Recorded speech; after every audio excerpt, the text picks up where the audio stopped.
જાણીતા ગાયિકા કિંજલ દવેના પરિવારને ઔદિત્ય બ્રહ્મ સમાજની ઉત્તર ગુજરાતમાં સિહોરી નામનું ગામ છે, ત્યાં બેઠક મળી હતી. એમાં એમને નાતબાર મૂકવામાં આવ્યા છે.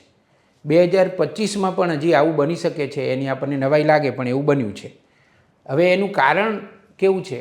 એનું કારણ એ છે કે કિંજલ દવેની સગાઈ થઈ છે એ આંતરજ્ઞાતીય થઈ છે. એટલે એમણે બ્રાહ્મણમાં જ સગાઈ કરવાને બદલે બીજે ક્યાંક સગાઈ કરી છે. એમની જે સગાઈ છે એ ધ્રુવીન શાહ નામનો યુવક છે એની સાથે થઈ છે.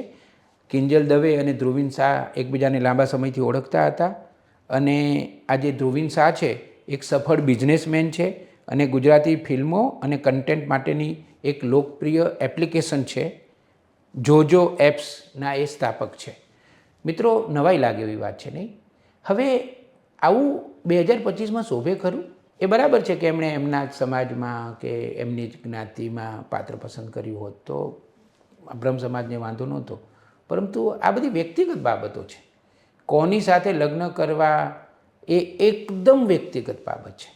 કિંજલ દવેની જે ગાયકી છે અથવા તો બીજા કોઈ વ્યવસાયને લગતા પ્રશ્નો હોય, જેમ કે ઘણીવાર ઘણા લોકોને લાગે છે સાર્વજનિક રીતે પરફોર્મન્સ આપતા હોય છે ત્યારે કેટલીક વસ્તુઓ શોભાસ્પદ નથી હોતી, એ વસ્તુ ટાળવી જોઈએ એવું ઘણીવાર લાગે છે, ઘણા લોકોને લાગે છે. એ વાત બરાબર છે, પરંતુ આ લગ્ન ને સગાઈ ને એ બધી તો વ્યક્તિગત બાબતો છે.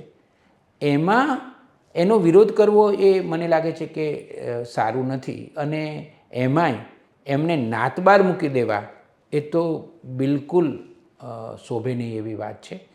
ઔદિત્ય બ્રહ્મ સમાજના જે વડીલો છે, જે આગેવાનો છે, એમને વિનંતી કરીએ કે આવી બધી બાબતોથી બચવું જોઈએ.